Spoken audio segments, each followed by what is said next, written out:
నుంచి ఉంది, బ్రిటిష్ కాలం నాటి నుంచి ఉంది ఇది. ఆ రోజు మహాత్మా గాంధీ స్వదేశీ వస్తువులు వాడమని పోరాటం చేశాడు, బాల గంగాధర్ తిలక్ చేశాడు. ఎంతో మంది మహానుభావులు స్వతంత్ర పోరాట యోధులు ఈ ఉద్యమాన్ని స్థాపించారు. తర్వాత వచ్చిన గాంధీని పెట్టుకోవచ్చిన పార్టీ 75 సంవత్సరాల్లో స్వదేశీ వస్తువులు కొనండి, విదేశీ వస్తువులు బహిష్కరించమని చెప్పే వాళ్ళ అర్హత లేకుండా కోల్పోయారు, ఆ శక్తి లేకుండా కోల్పోయారు. కారణం ఏంటంటే స్వదేశీ వస్తువులు కొనండి అంటే విదేశాల్లో తయారయ్యే వస్తువులు మన దేశంలో తయారు చేయించగలగాల, విదేశాల్లో తయారయ్యే వస్తువులు మన దేశాల్లో తయారు చేయించగలగాల.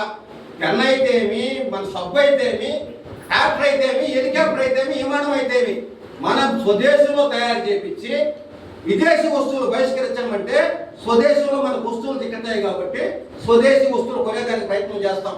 కానీ గాంధీయేతర పార్టీలు, ఆ మహిళా కాంగ్రెస్ పార్టీలు వాళ్ళు స్కీములతో కాలయాపన చేసి మనకు కావాల్సిన కర్మాగారాలు ఏర్పాటు చేయకుండా, మనకు కావాల్సిన వస్తువులు తయారు చేయకుండా కాలయాపన చేశారు కాబట్టి వాళ్ళ నినాదం తీసుకురాలిపోయాడు. ఏదైతే వివేకానంద సిద్ధాంతంతో, బాల గంగాధర్ తిలక్ సిద్ధాంతంతో, నేతాజీ సుభాష్ బోస్ సిద్ధాంతంతో, వివేకానంద ఆశయాలతో ఈరోజు భారత ప్రధానమంత్రిగా నరేంద్ర మోదీ గారు మన 2014లో అధికారం చేపట్టిన తర్వాత 3 కార్యక్రమాలు తెచ్చాడు. Make in India, made in India, startup India. Make in India ఈరోజు భారతదేశంలోనే అతి పెద్ద రెండో కర్మాగారంగా ఉంది. ఈరోజు మనకి ఇక్కడ జరిగింది సింధూర్ ఎలక్షన్. ఆ రోజు చెప్పారు,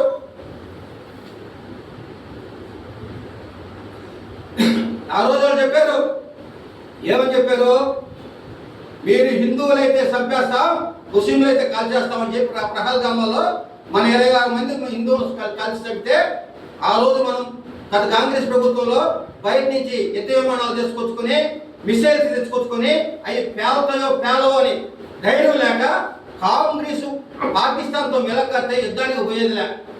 ఏదైతే నరేంద్ర మోదీ గారు ఆయన ప్రధానమంత్రి అయిన తర్వాత భారతదేశంలోనే ఈ జెట్ విమానాలు అయితేమి, యుద్ధ విమానాలు అయితేమి, మిసైల్స్ అయితేమి, రైఫిల్స్ అయితే తయారు చేశాడు. కాబట్టి మన భారతదేశంలోకి వచ్చి ప్రహల్గామాలు 26 మందిని కాల్ చేస్తే మన యొక్క స్వదేశీ వస్తువులతోనే పాకిస్తాన్ ఆపరేషన్ సింధూర్ పేరుతో అరగంటలో సర్వనాశనం చేశారు. ఈరోజు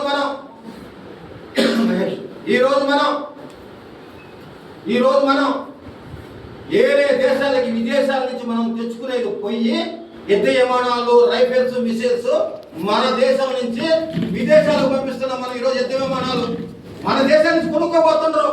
మీ భారతదేశానికి ఉన్న యుద్ధ విమానానికి అమిత శక్తివంతమైనవి.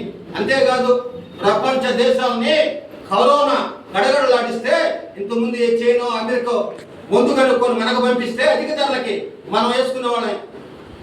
ఒక స్వయం సేవక్, ఒక ఛాయ్ వాలాగా వచ్చి భారత ప్రధానమంత్రి నరేంద్ర మోదీ గారు మన ఉమ్మడి తెలుగు రాష్ట్రాల్లోనే, తెలంగాణ రాష్ట్రంలోనే మనకొక ఆ కోవిడ్ వ్యాక్సిన్ ని కనిపెట్టి ప్రపంచ దేశాలనే కరోనా గడగడలాడిస్తే ఆ కరోనానే గడగడలాడించే విధంగా కరోనా వ్యాక్సిన్ ని కనిపెట్టి మన భారతదేశానికి ఇచ్చి సుమారు 100 దేశాలకి వ్యాక్సిన్ ఎక్కడి నుంచి పంపించగలిగాడు. దాంట్లో 50 పేద దేశాలకి ఉచితంగా వ్యాక్సిన్ ఇచ్చిన ఘనత కూడా మన నరేంద్ర మోదీ గారిది. ఈ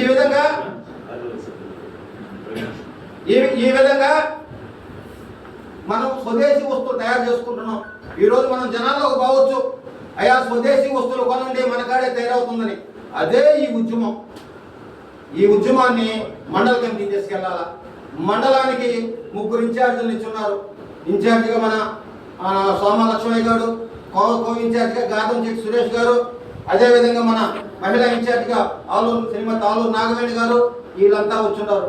వీళ్ళ ఆధ్వర్యంలో అర్బన్ కమిటీ కలిసి మనం అందరం కలిసి మన వార్డులో తీసుకెళ్లాలా. ఏం తీసుకెళ్లాలా? చిరు వ్యాపారులకు అవగాహన కల్పించాలా, కుటుంబంలో ఉండేవాళ్ళకి అవగాహన కలిగించాలా, ట్రాక్టర్లు కొనేవాళ్ళకి అవగాహన కల్పించాలా, కార్లు కొనేవాళ్ళకి అవగాహన కల్పించాలా, సెల్ ఫోన్ కొనేవాళ్ళకి కూడా మనం స్వదేశీ వస్తువులు వాడదాం, విదేశీ వస్తువులు బహిష్కరిస్తామని చెప్పి స్వదేశీ యుద్ధం ఇది. ఈ స్వదేశీ యుద్ధాన్ని ముందుకు తీసుకోపోవాలా. ఈ యుద్ధంతోనే మనం మన దేశం యొక్క ఆర్థిక పురోగతి పెంచాలా. చాలా మంది కూర్చొని టీఆర్ఎల్ గారు చెప్తుంటారు జీడిపి రేట్ పడిపోయిందయ్యా అని. నువ్వు అమెరికా వస్తువులు కొంటే జీడిపి రేట్ ఎక్కడి నుంచి వస్తాయా? నువ్వు చైనా వస్తువులు కొంటే జీడిపి రేట్ ఎక్కడి నుంచి వస్తాయా? భారతదేశం వస్తువులు కొనమని చెప్పు. భారతదేశం యొక్క ఆదాయం పెరగద్ది, జీడిపి రేట్ పెరగద్ది. ఈ రోజు మనల్ని అమెరికా అధ్యక్షుడు ట్రంప్ మనల్ని ఆదేశించాలి చూస్తే నరేంద్ర మోడీ గారు అంత శక్తివంతమైన దేశాన్ని కూడా ఆయన తలలో ఒక వెంట్రులా తీసి పారేసి ఏం చేసుకుంటావు చేసుకోమన్నాడు. కారణం ఏంటంటే అన్ని వస్తువులు మనకు తయారవుతున్నాయి, ఆర్థికంగా మనం పురోగతికి చెందాం కాబట్టి ఇవన్నీ జనాల్లోకి తీసుకెళ్లాలా. మనం వాడే సబ్బులను కూడా మనం స్వదేశీ వస్తువులు వాడాలా, పప్పులు వాడాలా, ఉప్పులు వాడాలా, నిప్పులు వాడాలా, చక్కెర వాడాలా. మనం వాడే టూత్ పేస్ట్ కూడా స్వదేశీ వస్తువులు వాడే విధంగా ముందు మనం మారాలా. మన చుట్టూ ఇంటి పక్క వాళ్ళని మార్చాలా, ఆ వీధి వాళ్ళని మార్చాలా.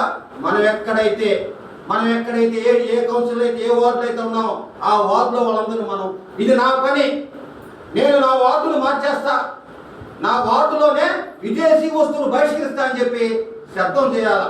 శబ్దం చేస్తే తెలియకుండా నరేంద్ర మోదీ గారికి మనం ఆర్థిక స్తోమత కల్పించిన అవుతాం, సపోర్టబుల్ గా నిలబడతాం, శత్రు దేశాలను కూడా ధ్వంసం చేస్తాం. దీంట్లో అనేక కార్యక్రమాలు ఉన్నాయి. ఆ కార్యక్రమాలు ఏంటి? ఇంటింటికి కరపత్రం వస్తుంది మనకి, ఆ కరపత్రం వేయాలా, స్టిక్కర్లు అతికించాలా, అక్కడక్కడ చిన్న అవగాహన సదస్సులు పెట్టాలా. ఈ అవగాహన సదస్సుల ప్రజలు చైతన్యం చేయాలా.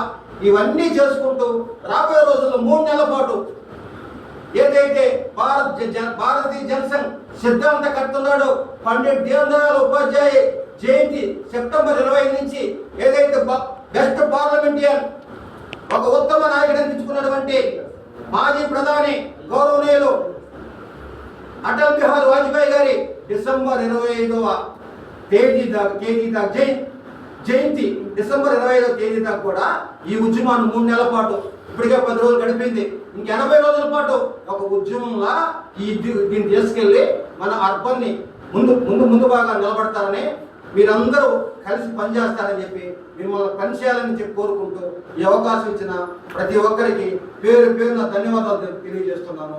భారత్ మాతా కీ జై. అందరికి చేతులు ఉన్నట్టున్నాయి, ఎవరి చేతులు ఉన్నాయి? భారత్ మాతా కీ జై, భారత్ మాతా కీ జై. తర్వాత ప్రతిజ్ఞ ఉంటుంది, ప్రతిజ్ఞ తర్వాత వందన సమర్పణ ఉంటుంది, తర్వాత మనం బయలుదేరాం.